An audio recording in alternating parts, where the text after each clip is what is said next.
No sé si alguno si lo tenga, ¿verdad? Sí, tenía varios. ¿Nos puedes decir alguno y una historia corta si quiere? Sí, con las debidas proporciones, Sí. obviamente. Este, y en eso me quedo, ¿no? O sea, siempre hay alguien a quien ayudar. Experiencia paranormal o algo así. Híjole, creo que sí. Sí, varias.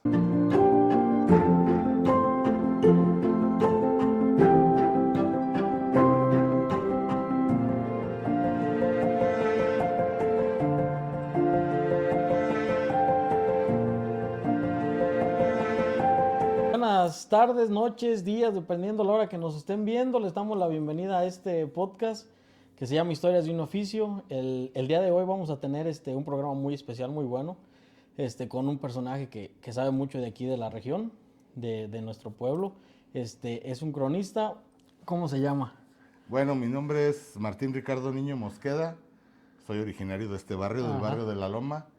Y pues un gusto estar aquí contigo. Creo que estos nuevos talentos y estas nuevas cosas enriquecen el trabajo de la difusión, el trabajo de la expresión y todo lo que tiene que ver con la juventud. Ujú. Porque ahorita las redes sociales están en todo lo que da y este tipo de entrevistas pues creo que contribuyen en mucho pues a la sociedad, ¿no? Sí. Propiamente a la sociedad y a la gente joven que a veces no tiene ni idea de qué son los trabajos, ¿no?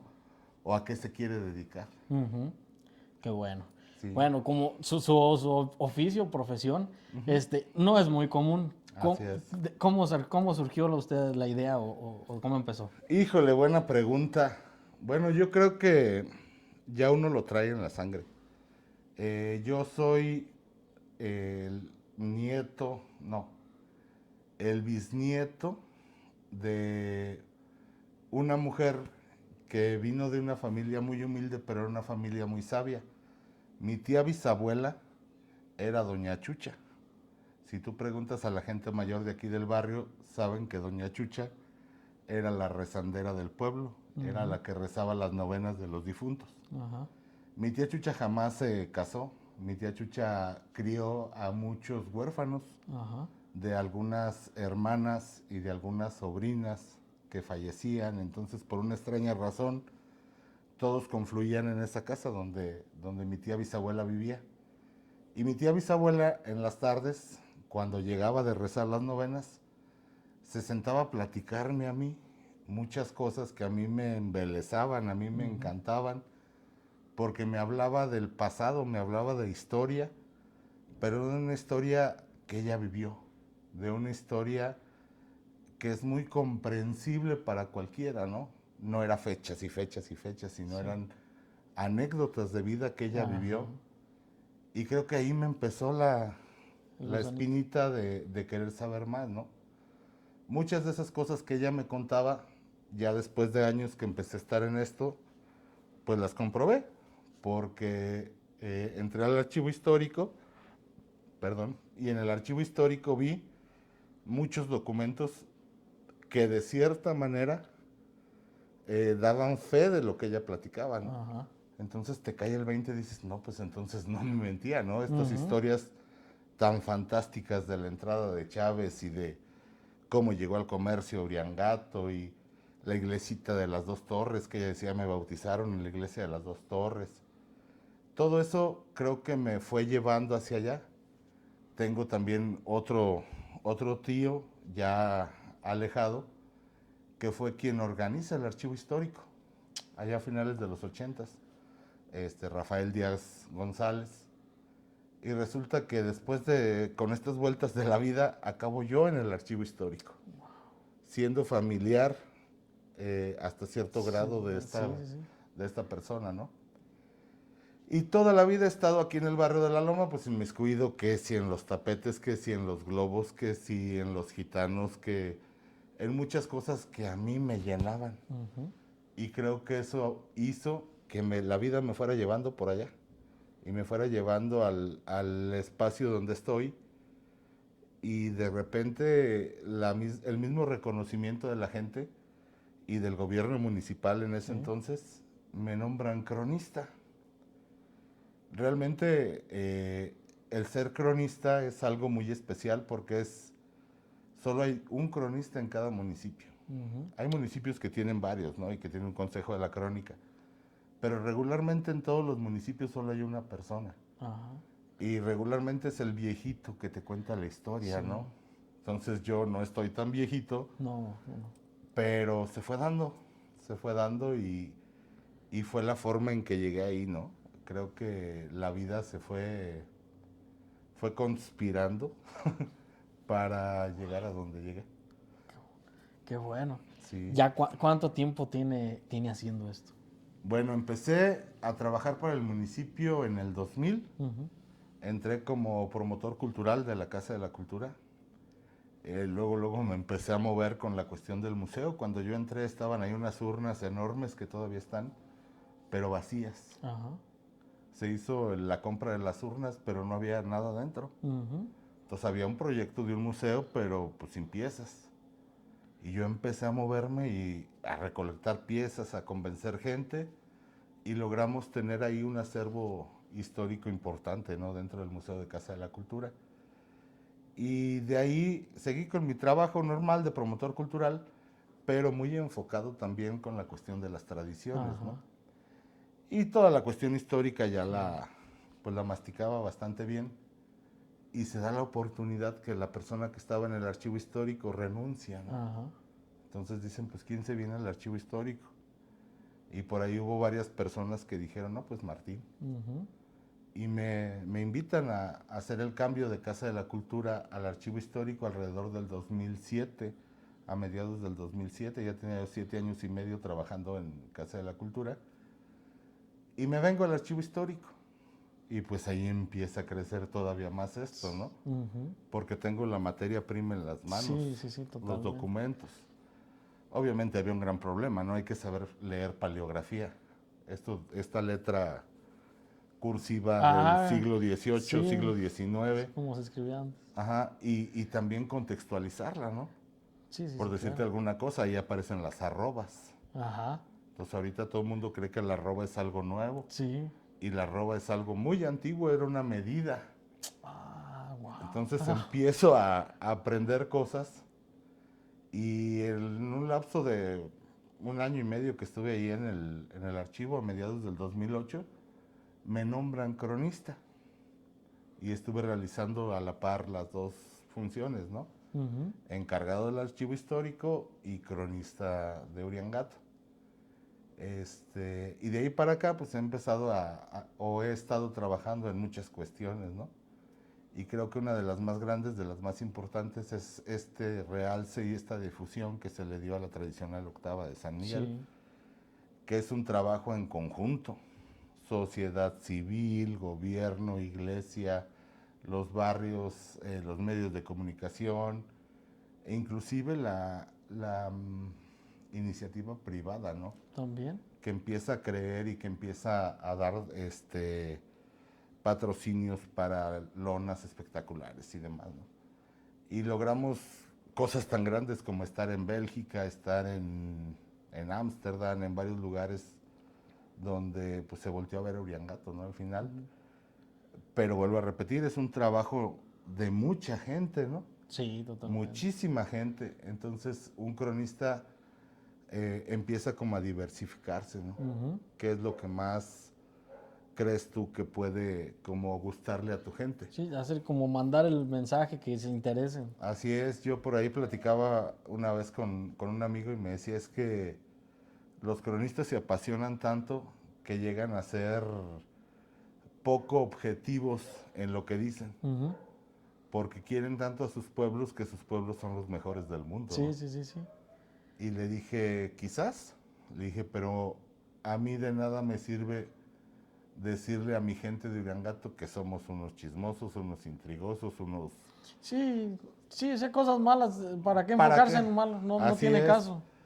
pero uno tiene que darle esos mensajes a la gente de sentido de pertenencia, de que se sientan orgullosos de ser Exacto. uriangatenses, porque nosotros teníamos ese gran problema. Yo me acuerdo cuando yo era chico, el Centro de Estudios Municipales en aquel entonces hacía circo, maroma y teatro para que Uriangato saliera en un boletito del autobús. Ujú. O para que Uriangato saliera en un letrero en la carretera, ¿no? Era un pueblo muy pequeño, ¿por qué no salía? Tenemos al vecino que siempre nos opaca Ajá. y más que nada nosotros mismos, ¿no? Sí, sí, sí, sí. Cómo nosotros mismos nos sentimos chiquitos, cómo nosotros mismos a veces hasta negamos que somos Sí. de Uriangato, y más cuando una gente sale fuera, ¿no? Sí, sí, sí. ¿De dónde eres? Pues les da hasta penilla. Entonces creo que este trabajo que se ha realizado, vuelvo a insistir, de mucha gente, yo diría que de casi todo el pueblo de Uriangato, ha hecho que nos sintamos orgullosos de ser uriangatenses. Claro que sí. Y que Uriangato ya suene no solo en México, ¿no? Ujú. Que suene en varias partes del Internacional. mundo. Y eso al final, ¿qué sucede? Que la gente ya tiene un sentido de pertenencia, ¿no? Claro. A mí me decían, no, pues es que Uriangato no tiene cultura. Le dije, cállate la boca. O sea, Uriangato es cultura desde que dices Uriangato. Porque el decir Uriangato es hablar de nuestros antepasados prehispánicos, Sí. de ese pasado que tenemos. Y no es cualquier cosa. No, pues no. Lugar donde el sol es una de las principales deidades, Sí, se pone totalmente. levantado. Totalmente. Entonces es muy importante decirlo, ¿no? Desde el momento en que uno dice Uriangato, estás haciendo reminiscencia de ese pasado prehispánico. Ujú. Entonces, a mí me gusta mucho este tipo de entrevistas porque están enfocadas a esta gente que es joven, ¿no? A esta gente Sí, sí, sí. que a lo mejor dicen, ¿eso qué? Y Pero creo que hemos encontrado la forma, ¿no? Hacemos visitas guiadas, les encanta que los túneles, que si la cripta, que si la catacumba, ¿no? Hacemos noches de leyenda en el panteón y el morbo de ir al panteón. sí. Entonces creo que es otra de las virtudes que debe tener un cronista, ¿no? Ujú. Conocer a su gente y saber qué les gusta y qué no les gusta, ¿no? Sí. Qué les puede llegar a ofender o qué les puede llegar a enfadar. Ujú. Entonces creo que por ahí va la cosa. Sí, es un trabajo muy, muy, muy complejo al final de cuentas, pero dice algo muy, muy, muy, muy cierto que me gustó, que dice el que se sientan orgullosos de ser de ¿Sí? aquí, porque pues realmente la mayoría de gente no sabemos mucha de la historia y creo que es aquí en Uriangato, por lo menos yo pienso que es un lugar donde hay muchas tradiciones, Ujú. mucha historia y muchas, muchas cosas que contar, muchas cosas que compartir. Después de que ya lo nombran cronista a usted, ¿cómo aborda usted cómo se prepara para un trabajo? Como por decir, cuando toca el aniversario de Uriangato, ¿cómo se prepara usted para dar ese discurso, su crónica? Creo que ya lo traes en el corazón también, ¿no? O sea, una de las cosas más importantes es no puedes amar algo que no conoces. Cuando empiezas a conocer una persona, cuando empiezas a conocer un libro, lo que sea, empiezas a valorar muchas cosas, ¿no? Y lo mismo pasa con los pueblos, con las ciudades, con los municipios. Sí. Si no lo conoces, a veces yo les digo es que yo soy orgullosamente de Uriangato. ¿Por qué?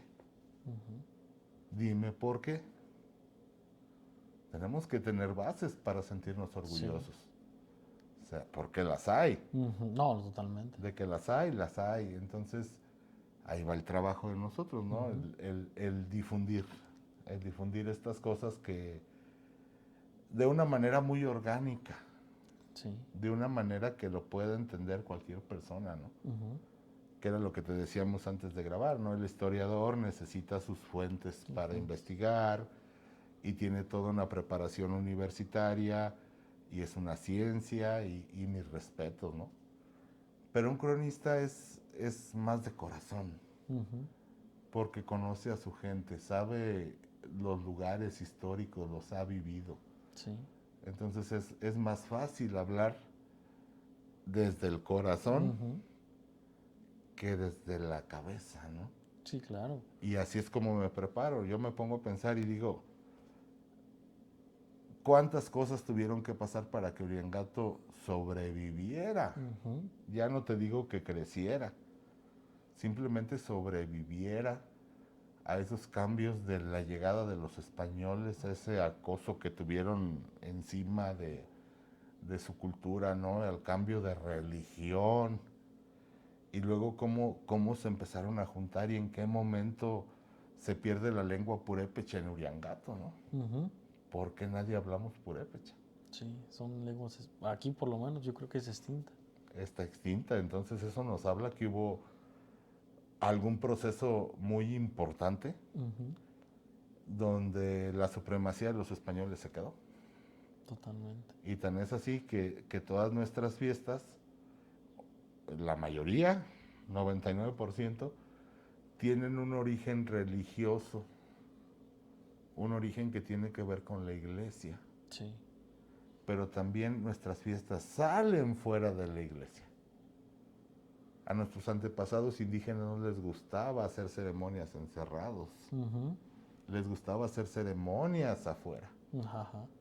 Entonces, si uno se pone a pensar, nuestras fiestas son ese reflejo hacia afuera del templo, ¿no? Sí, totalmente. Y esa piedad popular que le llama la iglesia, ¿no? Ujú. Que son todas estas manifestaciones desde un novenario en tu casa, Sí. desde la Virgen de Guadalupe tatuada, Ajá. todo este tipo de cosas que siguen siendo una demostración de fe, pero ya traen otras cosas pues más mundanas, ¿no? O más, Sí. más de la gente. Ujú. Entonces todo eso te va inspirando y dices, wow, Sí, totalmente. wow, o sea, el color de piel, ¿no? Sí, totalmente. Porque somos así, ¿Por qué? porque decimos Uriangato Ujú. y porque cambiamos la O por la U. Sí, son como Eh, muy famoso el que se hace en las redes sociales, el olla huevos. Oye, huevos, Sí, exacto.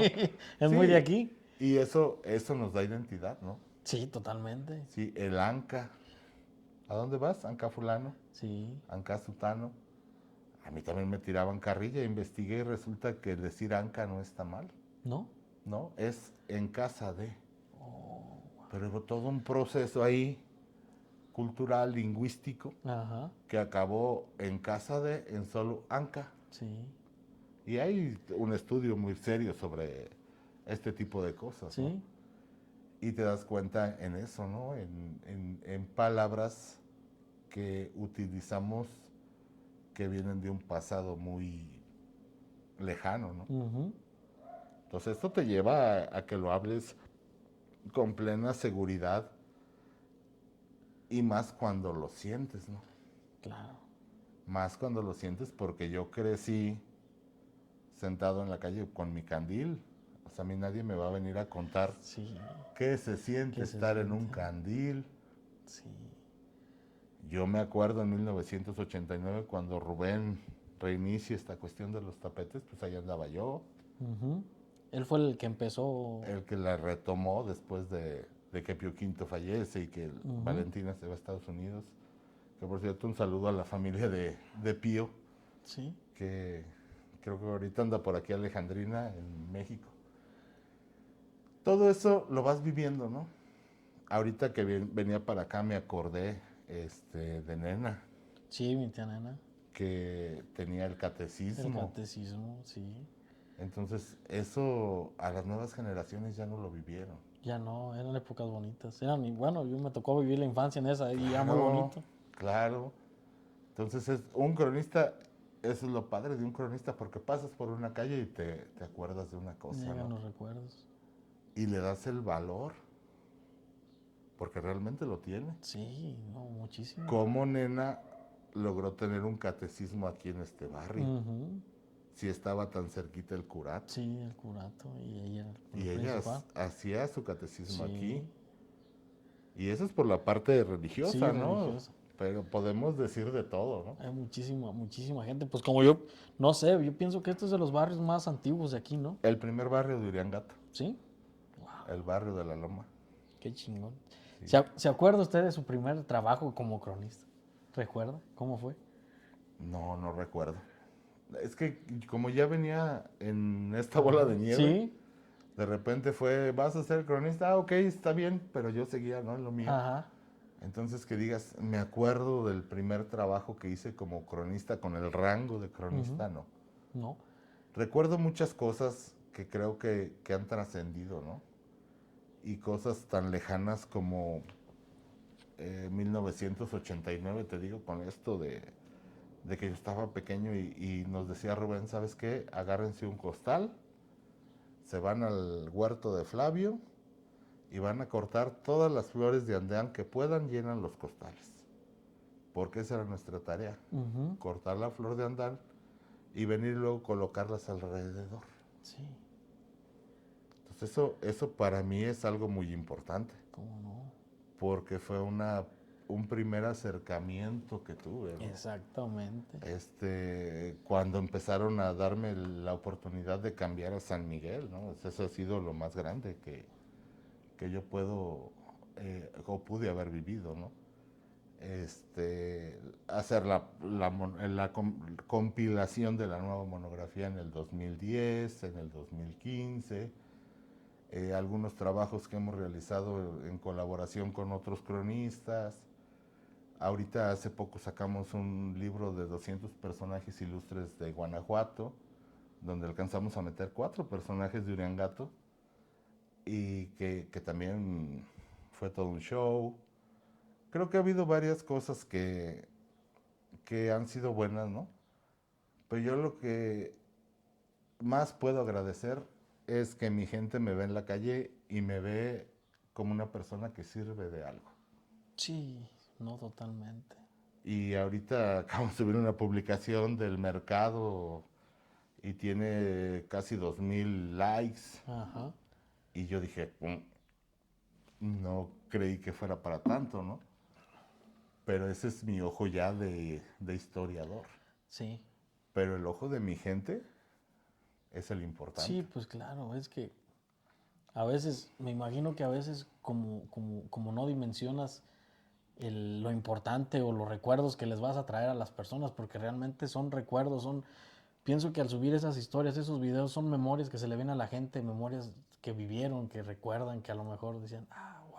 Se te Claro. tiene que venir una historia a la cabeza, algo que te pasó ahí. Ujú, Los que nosotros no lo conocimos, yo no me tocó conocerlo a ujú. ese mercado, pero me imagino que muchas personas sí Sí, dicen, no, el mercado, porque a mí me ha tocado escuchar muchas personas, el mercado, y es que ahí vendían esto, o ahí íbamos, y yo me imagino que esas memorias, pues es chido traérselas a la gente otra vez. sí, y algo tan sencillo, ¿no? Eso es lo que me gusta también de Uriangato. Nos gustan las cosas sencillas, pero de corazón. Claro. Porque ese mercado era muy pequeño, el mercado no era la gran cosa, el mercado afeaba la parroquia, ¿no? Ujú. Que teníamos ya al final Sí. puestos casi hasta media calle y los autobuses para dar vuelta no podían. Ajá. Entonces, si uno lo ve desde otra perspectiva, dices, el mercado estaba mal ahí, Sí. porque ahorita no cabríamos en el No. centro histórico. Para cualquier festividad del atrio nos hace un paro totote. Sí, totalmente. Entonces el mercado hasta cierto punto estaba mal. Mm. Pero en su época, en su tiempo, fue un lugar de encuentro social, un lugar donde se desarrollaron infinidad de historias, Sí. donde la gente recuerda con cariño,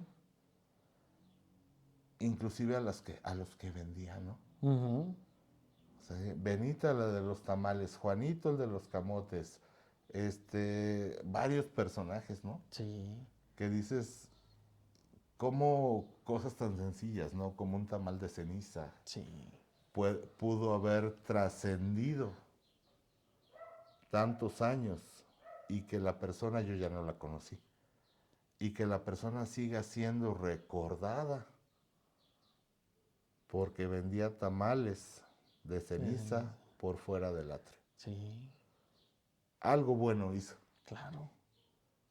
y la gente lo recuerda con ese cariño, lo recuerda hasta con nostalgia. Ujú. Y yo cuando leo mis publicaciones digo, ya me estoy haciendo viejo, yo también ya empiezo a recordar las cosas con nostalgia, ¿no? Sí, pues es que. Yo no recuerdo cuándo fue la última vez que entré por la puerta del atrio, que antes tenía barandal, Pero si me hubieran dicho, esta va a ser la última vez que vas a pasar por esa puerta porque va a desaparecer, no lo hubiera creído. Y cuando veo las fotos digo, wow, Sí. o sea, yo pasaba por esa puerta, Ujú. yo me subía a ese barandal. ¿Dónde están? ¿En qué momento, no? Sí, pues sí. Y ahí viene otra de las cuestiones que también peleamos los cronistas, la preservación del patrimonio cultural. No son solo casas viejas, es historia. Claro. No solo son dos puentes que están ahí a punto de caerse, es historia. Ujú. Y está relacionada con la vida cotidiana del uriangatense. Sí, pues tal cual, porque pues como el puente de ahí de la Madero, Ujú. pues no sé, no sé cuántos años tengo, pero me imagino que por ahí, cuando el pueblo empezó, me Claro. imagino que fue de los primeros por las entradas que había por Sí, sí, ahí, sí. totalmente. Y, pues sí, es triste a veces ver que pues no le dan como el cuidado y todo eso. No, y ponte a ver, ¿no? Pasas por la calle de la Ropa cuando no hay comercio, está desolada. Ujú. Ves puras cortinas, Nada más. puras cortinas. Y está bien porque ha traído ese progreso económico y esa estabilidad que nos hacía falta. Sí. Pero también en aras de ese progreso, a veces se destruyen cosas que no deben de destruirse, ¿no? Ujú. Y que pasa el tiempo y ya ves ese tipo de construcciones tan frías, ya Sí. no hay vida. No, ya no. Entonces hay que preservar lo poco que nos queda. Porque si tienes un templo, ese hay que preservarlo. Si tienes una casa, hay que preservarla. Sí. Porque al final es la identidad de los pueblos, ¿no? Sí, sí, sí, totalmente. Y ese es otro de los cocos de los cronistas, ¿no? El Ujú. tratar de querer preservar Sí, sí, sí. lo más que se pueda, inclusive contracorriente, ¿no? Sí, pues es que volvemos a lo mismo, es que te apasionas y si te apasionas, como usted, el saber todo eso, pues sí te tiene que dar nostalgia como que una casa que tenga tanta historia que pues acabe convertida en un local, sí Así dices, es, pues sí es triste. así es. Y no es por nada, pero todas estas casas modernas, ¿no?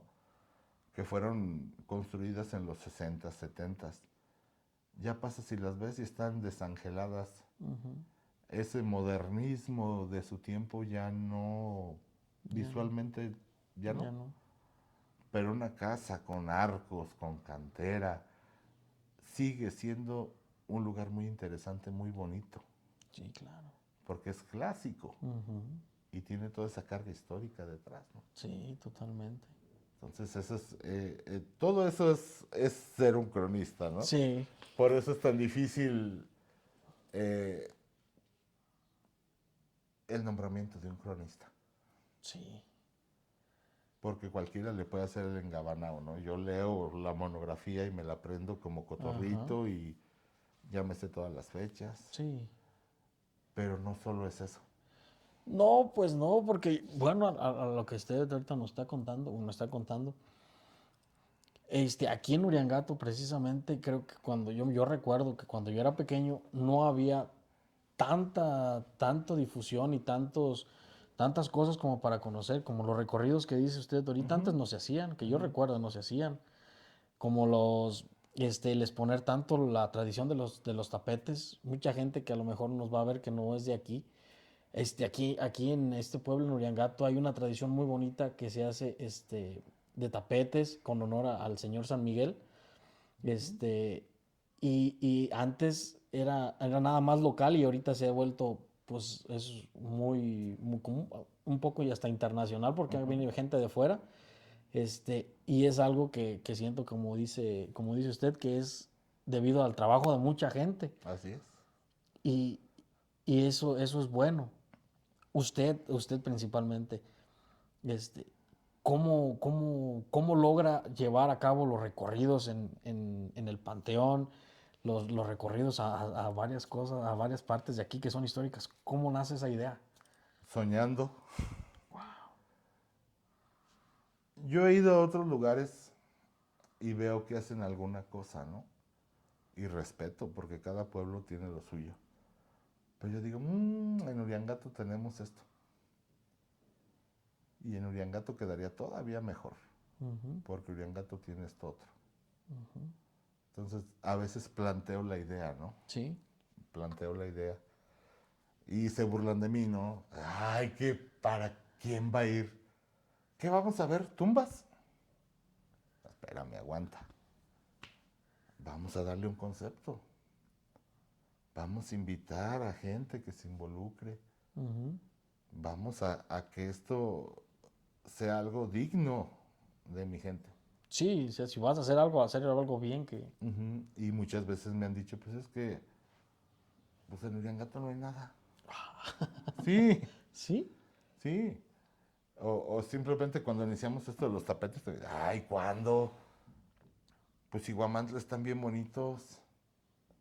Y en tal lugar los hacen más fregones. Error. El tapete más feo del mundo y el tapete más bonito del mundo en Uriangato tienen el mismo significado y simbolismo. Sí, totalmente. Es una ofrenda de fe, Ajá. no es un concurso artístico. Exacto. No puedes comparar ni se debe comparar la fe de cada uno, ¿no? Totalmente. Porque aquel que no tiene a lo mejor ese conocimiento artístico, esa habilidad, está dando lo mejor de sí. Sí. Y es, vuelvo a lo mismo, una ofrenda de fe, ¿no?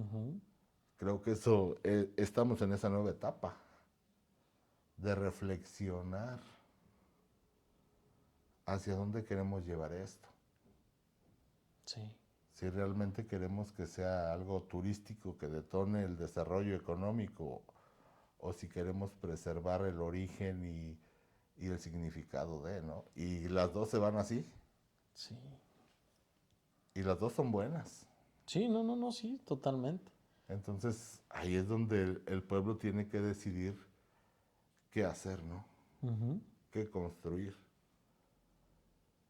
Porque sí necesitamos el turismo, sí necesitamos el desarrollo económico, sí trae un beneficio para todos, pero también no podemos después acabar haciendo un circo para que la gente venga a ver.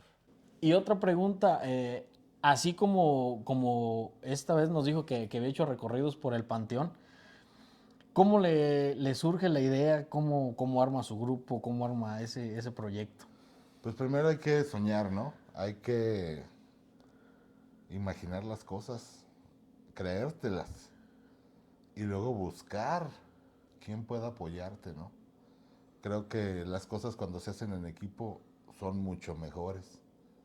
Creo que cuando tú dejas que las demás personas se unan a tu idea y que la enriquezcan, es algo que funciona, ¿no? Que te da esa garantía porque estás siendo apoyado por la gente que sabe, ¿no? Hacer tal o cual cosa.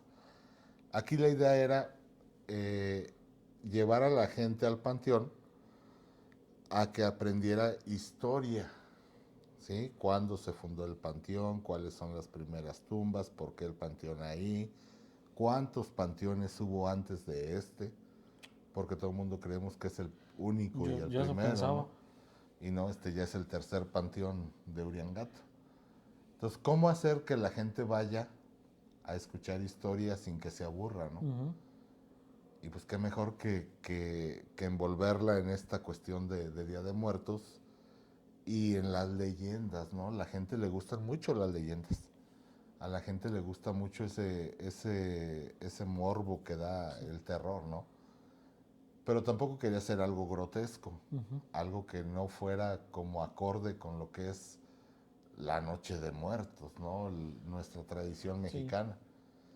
Y ya lo habíamos hecho un año anterior, entonces el año anterior fue un caos porque fue mucha gente, entonces no teníamos buen sonido, no teníamos la logística para atender a esa gente, entonces los espacios son muy reducidos y la gente se nos empezaba a subir a las tumbas y eso me estresó porque lo que yo quería era ese respeto, ¿no? Porque al Sí, final es nuestra gente la que sí, está ahí. exactamente. Y este año, pues con Casa de la Cultura, con las bibliotecarias, el bibliotecario, volvimos a replantearnos la idea y empezamos a mejorar, ¿no? A mejorar la logística, a mejorar el sonido, a mejorar iluminación, velas, hacer todo este ambiente Ujú. para que la gente se sintiera a gusto y dentro del morbo de las leyendas y del panteón de noche, aprendiera algo de la historia de Uriangato, ¿no? Entonces la directora de la Casa de la Cultura le encantan los caballos, llevó un caballo, vistió al esposo de charro como calavera y ella se vistió y tuvimos a la reina y hubo mucha gente que contribuyó, ¿no? Ujú. Y esto hizo que, que el evento saliera mucho mejor. Y la gente con sus celulares transmitiendo hizo que más gente quisiera Sí. estar.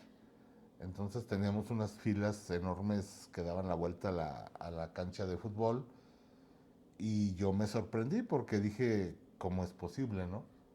¿Por qué? Porque ni es un evento musical, ni es baile, ni hay bebida, ni Sí. hay nada, ¿no? Que llame la atención. Es más, es una narración que logró hacer que la gente estuviera en esa sintonía y que disfrutaran y es algo que tampoco se había hecho, ¿no? Ujú.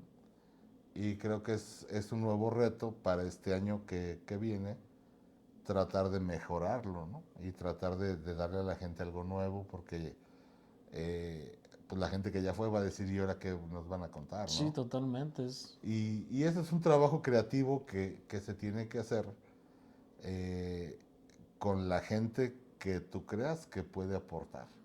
sí. ¿Sí? La gente de las bibliotecas está acostumbrada a narrar, a contar cuentos y saben algo de teatro, entonces hacer las escenificaciones ya un poquito más Ajá. teatralizadas, ¿no? Y eso al final creo que se notó, pero este año necesitamos Ya está ingeniando. mejorar, ¿no? Y hacer algo nuevo para que la gente vaya y quede conforme. Qué bien, qué bien. Yo pienso que sí, pues al final de cuentas es que se lleven el mensaje y, y dejar esa espinita abierta para este nuevo año, ver Así qué se es, puede hacer. así es. Qué bueno, eso fue una buenísima idea. No sabía que era el tercer panteón. Ujú. Pensé que era ese, pues a lo mejor la gente nueva pues va a pensar que era ese. Ajá. Y pues fíjese, no sabía eso. Nos dijo también que para usted su mayor dicha había sido vestir a San Miguel. Esa oportunidad, ¿cómo llega? ¿Qué significó para usted? Estuvimos mucho tiempo trabajando ahí con el padre Maganda, ¿no? El padre Maganda, pues todo el mundo lo recordamos con mucho cariño porque hizo muchas cosas por Uriangato y ahí está, ¿no? Lo que él hizo, Sí, ¿no? está en base. Pero yo tenía mucha relación por la parte histórica y cultural con él. Entonces, dentro de los proyectos más ambiciosos que yo tenía o que yo creía que era muy necesario, era la restauración de la imagen de San Miguel. Ujú. Entonces fue todo un rollo porque hay que sacar un permiso de antropología y historia y que sea una persona especialista en arte sacro que restaure la imagen para que no le eche a perder, Sí, porque luego hay santeros que pues, le hacen al engabanado, ¿no? sí, Y sí, sí. no pueden llegar a dañar la imagen más que restaurarla. Ajá. Y pues para no hacerte la larga se consiguió quién. En este tiempo tuvimos la suerte de que había unos restauradores muy buenos trabajando en el Teatro Juárez, pero el trabajo que ellos iban a hacer requería que se esperaran a que otro restaurador de otra técnica, de otra especialidad, acabara su trabajo para ellos iniciar. Entonces nos hablan y nos dicen, ¿sabe qué? Están estos restauradores, tienen 15 días libres, están aquí en la ciudad de Guanajuato, los quieren, pues ya hicimos todo el movimiento y vinieron y restauraron la imagen. Durante los 15 días ahí estuve yo pegado, ¿no? Sí. Viendo este proceso de restauración, inclusive lo grabamos. Pero ya después que lo restauraron, pues lo suben la imagen, ¿no? Ujú. Y después de un tiempo nos damos cuenta que ya la imagen ya se le había roto un dedo y una cuestión ahí del diablo. Y pues el padre se enojó, ¿no? Sí. Y con la persona, pues, que se presume fue la que pudo haber causado este daño nuevamente, pues ya después me lo pasa a mí, ¿no? El cargo. Me dice, El ¿sabes cargo. qué? Hazte cargo, tú tienes diplomado en manejo de obra y diplomado en museología y museografía, sabes tienes la noción de cómo se trata este tipo de esculturas, hazte cargo, ¿no? Y pues para mí fue todo un honor. Sí, En claro. primera, soy del barrio de La Loma, entonces la gente tiene esa creencia de que San Miguel es de La Loma, ¿no? Sí, Que ahí también hay un porqué, ¿no? O sea, San Miguel se lo regalan a los indígenas. Ujú. Y los indígenas acaban concentrados después de tiempo en el barrio de La Loma. De la Loma. Por eso está la idea de que San Miguel es de los de La Loma. Sí. Pero al final es de todo Uriangato. Ujú. Sí. Y esa imagen representa para nosotros el mayor ícono religioso, histórico, artístico. Muchas de nuestras tradiciones más bonitas se generaron Sí. a partir de la devoción a San Miguel Arcángel, ¿no? Ujú. Entonces yo como cronista pues era una responsabilidad muy grande, ¿no? Y había ese celo de cuidarlo y de que Totalmente. nada le pasara, ¿no? Y sí me siento muy feliz de haber estado durante mucho tiempo ahí, ¿no? Vistiéndolo, cambiándolo, limpiándolo, buscando que no se dañe, Ujú. que no se le haga nada que pueda generar algún daño en la imagen, ¿no? Y creo que en algún momento las cosas van a mejorar también en ese aspecto, ¿no? Porque creo que tenemos que tomar conciencia de la importancia de la imagen, independientemente de lo religioso, también del valor histórico, artístico, cultural que tiene la imagen. Totalmente. Y sobre todo como un símbolo de unidad entre los uriangatenses. Sí. Esta imagen que está de San Miguel es desde que el pueblo se fundó. Lo más posible es que sí. O sea que. No hay un registro de cambio de imagen hasta 1908. Ujú. En 1908 se manda a hacer una familia muy rica del centro, los Alarcón de Ortiz, vivían donde ahorita está la Médica Sur. Ujú. Ellos eran una familia muy acaudalada. Ellos mandan a hacer una réplica de San Miguel grande, de tamaño natural, con unas salas gigantes abiertas, ¿no? Y la idea era ponerlo en el altar mayor, en el lugar de San Miguelito. La réplica. Ajá, ¿por qué? Porque el templo era más grande y allá arriba no se iba a ver. Ujú. Entonces ellos, quizás de buena voluntad, mandan a hacer esta réplica, ¿no? Y el padre pues sube la réplica y baja el chiquito. Pero ¿cuál es la sorpresa cuando llega la gente indígena o la gente de la loma y ve que su San Miguelito no está donde Sí. debería de estar? Se hace un rollo ahí y se hace un pleito muy, muy fuerte sobre cuál de las dos imágenes debería de estar, ¿no? Entonces, en un bando, el pueblo o el barrio de la Loma, pues se podría decir que contra los ricos del centro, los españoles del Ujú. centro, ¿no? Que ellos peleaban pues la imagen nueva, porque era más grande, porque se iba a ver mejor, pero los indígenas decían que no, Ujú. que la imagen original era la pequeña, Sí, la que pues. debería de estar ahí. Y fue tanto el pleito que inclusive la leyenda, esto no hay un dato histórico que lo acredite, pero la gente cuenta que hubo hasta un muerto, ¿no? Oh, o sea que estuvo muy Estuvo fuerte. fuerte. Y todo esto llega a oídos del padre provincial Ujú. y él manda un escrito donde dice que mediante voto secreto, los jefes de familia, nada más el hombre, el Ujú. mayor de cada familia, mediante voto secreto tenía que elegir cuál de las dos imágenes se tenía que quedar. ¿Y qué crees? Ganó la de Ganó San Miguelito, ganó la original. Ujú.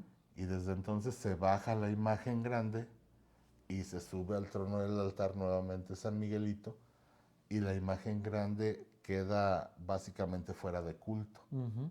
De hecho, estuvo rodando mucho tiempo. Bueno, no rodando. Estuvo Sí, como en en varias varios partes. espacios de todo el templo, ¿no? Estuvo en la sacristía, estuvo en una capilla, ahora está en el santuario.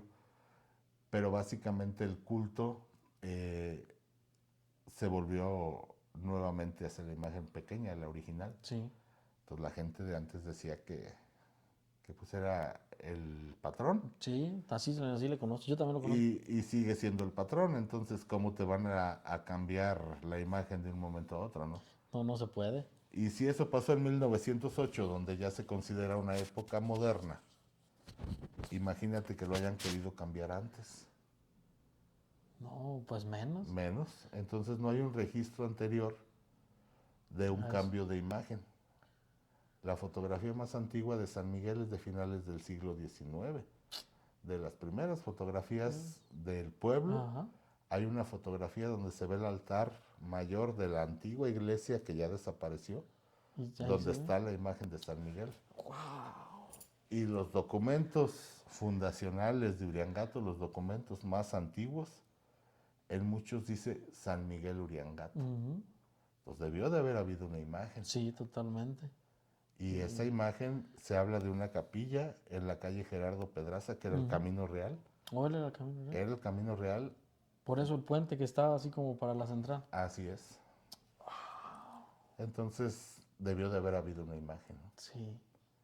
Y lo más seguro es que sí sea la misma imagen. Obviamente, los mismos restauradores cuando la vinieron a restaurar entraron en conflicto, ¿no? Ujú. Porque había una restauradora que la databa en 1700 por los ojos de cristal que tiene. Ujú. Y otro restaurador decía que no, que era anterior, que realmente los ojos de cristal llegaron a México o se pusieron de moda en México en los 1700. Pero en España ya estaban los ojos de cristal. Y la imagen es completamente manufactura española. ¿Sí? No es una imagen tosca. Los dedos de los pies de San Miguel tiene pie griego. Ujú. El dedo gordito es más chiquito que los otros dedos. Entonces, los indígenas ese tipo de pie no lo conocían. Ajá. Si hubiera sido una de manufactura Ya aquí pues en México. mexicana, quizás ese dedo no estaría así. Ujú. Estaría como todos, ¿no? Que tenemos el dedo gordo Sí, más son grande y los los otros más pequeños chiquitos. detalles. Y la carita, el tono de piel, lo rasgadito de los ojos. Es una imagen realmente muy, muy hermosa. Y yo creo que es única, ¿no? Bueno, Única, yo he total. visto muchos San Migueles, pero ninguno parecido al de aquí. ¿Sabes qué pasa? Nosotros lo hemos vestido como nuestros antepasados lo vestían. En otros lugares lo ponen de soldado romano, no es lo más Ujú. clásico. Pero nuestra gente en aquellas épocas era muy mocha, ¿no? ¿Cómo le vas a estar viendo las piernas a San Miguel? Sí. Ponle un vestido largo. Entonces el vestido era largo. No, y los vestidos están preciosos. Sí, claro, y eso también refleja el gusto y la economía del pueblo, ¿no? Sí. Porque tiene vestidos muy sencillitos, de terciopelo rojo nada más, Ujú. con un lacito así y ya.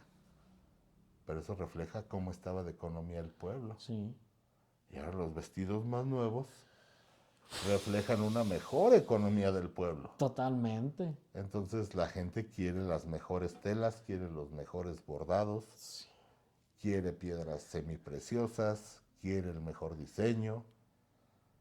Entonces eso no solo nos habla de una cuestión iconográfica, ¿no? Ujú. Sino nos habla también del sentir del pueblo, nos habla también Totalmente. de la economía del pueblo. Se ve reflejada cómo el pueblo de Uriangato viste a San Miguel, Sí. porque no hay una regla, ¿no? Ahora ya han querido como que romano y que romano y que romano. El pueblo de Uriangato lo vestía como quería y como podía. Sí.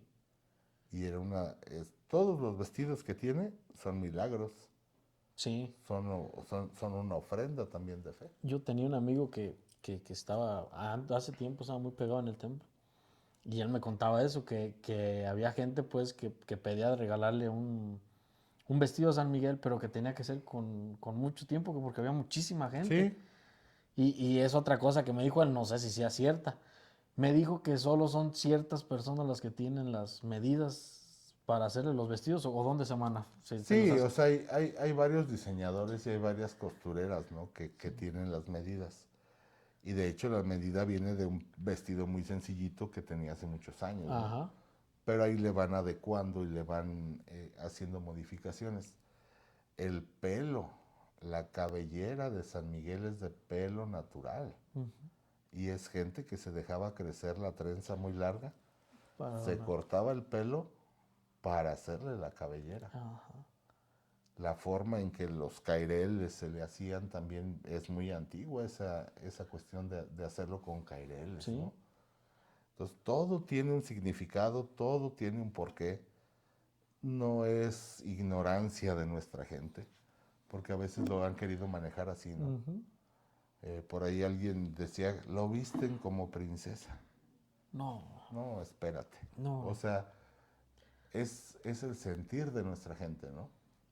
Es la forma en que nuestra gente lo ve bonito, Sí, creo que esos comentarios son una falta de respeto totalmente. totalmente. Totalmente. Y al final nadie ha visto a San Miguel, ¿eh? Al original, al de allá del cielo. Ajá. A lo mejor tampoco anda vestido de romano. No, pues no. Usted que ha estado ahí muy cerca, de la tradición de la novena y de todo eso, ¿cómo ve la devoción de la gente? ¿Cómo la manifiesta usted? Para usted, ¿qué cree que signifique San Miguel para todo el pueblo de Iriangato? Híjole, a mí de las cosas que más me gustaba estar con él era ver cómo la gente lloraba al verlo. Ver cómo la gente le hablaba, pero con un cariño de tú a tú. Ujú. No era, no es un fanatismo, es un cariño como si fuera una persona viva, como si te escuchara. Y la gente realmente lo cree. Sí. Entonces, esa parte, yo vi muchas cosas que me movían el corazón, ¿no? Ujú. Había gente que le decía, mi güero. Y yo al principio decía, es falta de respeto, ¿cómo que mi güero? No, espérate, la señora era una forma de expresarle el cariño, ¿no? Ajá. Mi güero. Otros le decían Miguelito, otros el patrón, otros señor San Miguel. Ujú. Ha habido gente que le dice Maike, San Mikey. San Maike. Sí. Pero eso te habla de esa compenetración, ¿no? Que tiene la imagen con la gente. Y esa cercanía que pareciese que no existe, pero existe desde el momento en que uno nace. Ujú. Porque desde que tienes uso de razón disfrutas el candil, disfrutas los globos, disfrutas los tapetes, te visten de San Miguelito y te llevan a fuerzas a la novena, eh, o escuchas los cohetes, las campanas, y eso se te va quedando grabado. Y sabes al final para quién es todo eso. Sí. Y nuestra gente, nuestros padres, nuestros abuelos nos enseñaron que Él realmente nos oye y que Él realmente nos escucha y que realmente nos ayuda, ¿no? Totalmente. Entonces, la gente que no cree podría decir que esto es fanatismo, pero yo no lo veo así, yo lo veo como Ujú. un cariño muy especial que nace o que se transmite de generación en generación, ¿no? Sí. Entonces eso es una de las partes más bonitas que yo veía, ¿no? O sea, no, y que casi no lo siguen, y que esto y que el otro. No, espérate, San Miguel no necesita las masas ahí porque San Miguel siempre está. hay misa del buen temporal, sale San Miguel a pedir agua. Hay el día 28 vienen los peregrinos, sale San Miguel a recibirlo. Ujú. El día 29 el templo ya no nos alcanza, sale San Miguel al atrio. Sí, El día 6 de octubre sale San Miguel en su tradicional octava y da el recorrido. recorrido. Y antes iba hasta el Panteón, el día 2 de noviembre. Sí, yo me acuerdo de eso todavía. Entonces San Miguel está muy Presente. cercano y muy presente en todo el año, ¿no? Ujú. Entonces no es una imagen que solo la veas una vez Una al vez año. Es una imagen que puedes verla en cualquiera de estas fechas Sí. que te mencioné. Pero sí también se ha venido a, no sé si a desvirtuar, pero sí a hacer ciertos cambios que muchas veces la gente no los quiere así, ¿no? Ujú. Entonces volvemos a lo mismo que hablamos del patrimonio cultural. La gente es la que tiene que decidir qué va a hacer con su patrimonio cultural, Sí. ¿no? Pues la gente decide cómo se viste, Sí, totalmente. la gente debe decidir cuándo sale, cuándo no, no nadie más. Ujú. Porque al final forma parte de la cultura y de la identidad de la gente. Sí. Así de grandote está. Qué bueno, qué bueno. Bueno, pues, esta vez nos salimos un poco de la dinámica del podcast. Primero era si tenía algún apodo de pequeño. Ajá. No sé si lo tenga, ¿verdad? Sí, tenía varios. ¿Nos puede decir alguno y una historia corta si quiere? Sí, me decían Mosca, Ajá. porque mi apellido Mosqueda. Después me dijeron Martín Talegas. Y así varios. Ya ves que Varios. aquí en la Loma no se Sí, les no, da. no falta. Si nos puede, no sé si le ha pasado alguna vez una experiencia paranormal o algo así. Híjole, creo que sí. Sí, varias. Creo que de la que más recuerdo es, hace mucho tiempo yo llegaba a la casa y me acostaba a dormir, yo vivo solo, entonces empezaba a oír como alguien que quería abrir la puerta, ¿no? Ujú. Entonces yo, en ese entonces, mis amigos sabían cómo abrir la puerta, yo había quebrado el vidrio, entonces sabían que metiendo la mano por el vidrio levantaban el seguro y se abría porque era una Sí. puerta de llave grande. Entonces yo dije, son estos. Entonces me levanto, voy hacia la puerta, nada. Ya se han de haber ido. Me acuesto. Eso fue una noche. Al otro día me vuelvo a acostar a dormir y vuelvo a escuchar Ujú. la llave de la puerta. No la llave, sino como que estaban tratando de abrir la puerta. Y la verdad, yo dije, son estos cabrones. Ujú. Dije, ahorita los voy a asustar. Y me quedé como si estuviera dormido y vi como una sombra que se paró al lado mío. Entonces yo dije, es fulano de tal, ¿no? Porque hasta pensé quién era. Ujú. Pero nunca me di cuenta o en ese momento no reflexioné, la sombra se veía que traía un niño cargado. Y agarro la sábana o la colcha y les hago ¡bu! Pues no, no había nada. Qué miedo. Y me paré y me salí de la casa, yo vivía aquí en la calle Ocampo. Ujú. Entonces me fui hasta la Guillermo Prieto, hasta la Galeana, a ver si estaban escondidos Sí. por ahí. Nadie, Nadie. nadie. Entonces el tercer día, porque fueron 3 noches consecutivas, el tercer día era mi época de que andaba echándome unas copillas y Ujú. cosas así. Sí. Entonces yo llegué medio borrachín, me imagino, Ujú.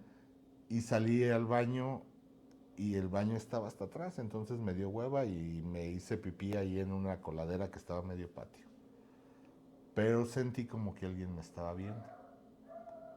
Entonces volteé y vi una especie humanoide ahí, Sí. un algo que parecía un hombre, Ujú. pero tenía como llagas o mechones de pelo. Pero fue un segundo. Ujú. O sea, yo me volví a voltear hacia abajo porque dije, andas pedo. Sí. Y volví a voltear y ya no lo vi. Entonces, eso después de muchos años se lo platiqué a una amiga en Morelia que maneja todas estas cuestiones paranormales y demás. Y me dijo que las primeras dos cuestiones que pasaron era un ente bueno que quería como protegerme de algo, ¿no? Y que la tercera vez lo que había visto era un ente completamente malo. Y dice que de hecho no pudo como pasar o hacerme algo porque mi tía, que era tan rezandera, tenía toda la casa llena de imágenes religiosas, ¿no? Sí. Y yo la verdad no lo creí, o sea, yo soy una persona muy escéptica. Pero de que me pasó, me pasó. Sí, no, sí, totalmente. Entonces, La ya después he quedó. escuchado varias personas que ven este tipo de cosa, ¿no? Que es una especie como de humano, o sea, pero está como caminando en las patas y en las manos, ¿no? O sea, no con las rodillas, sino con los pies y las manos. Ajá. Entonces, tú lo ves como si fuera un humano, pero tiene esas manchas o esos montones de pelos ahí. Entonces se me hace muy interesante, o se me hace, a veces sí me da miedo, ¿no? Cuando escucho a alguien más que dice que también ha visto algo similar. Sí. Y todos han concordado que es algo, pues, muy negativo, ¿no? Ese tipo de, pues, de entes o de apariciones o lo que sea, ¿no? Wow. Oh, está buenísima esa historia. Sí, y solo esa vez. Sí, qué bueno. Jamás en la vida me ha vuelto a pasar algo así. No, y que ni no pase. quiero. Bueno, ya para despedir el programa, algún consejo, algo que le hayan dicho sus abuelitos o gente de antes, o algo que usted lo haya marcado, que le pueda compartir al público. Yo creo que esa religiosidad de mi tía, esa forma de que ella nunca se casó, nunca tuvo hijos, pero aún así se brindó hacia los sobrinos que quedaron huérfanos, y como hasta yo alcancé, ¿no? Porque yo me quedé huérfano también a los 13 años de madre y a los 16 de padre, y hijo único. Muy joven. Y me quedé con mi tía Chucha.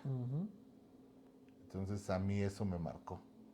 A mí eso me dejó una enseñanza, no de un consejo, sino de una forma de vida, ¿no? Sí. Como una persona que, porque ahora me lo dicen a mí, bueno, no te piensas casar, no estés solo. Mi tía siempre estuvo sola. Me refiero a que nunca tuvo una pareja, un marido, hijos y demás, ¿no? Pero siempre tuvo por quién luchar. Sí.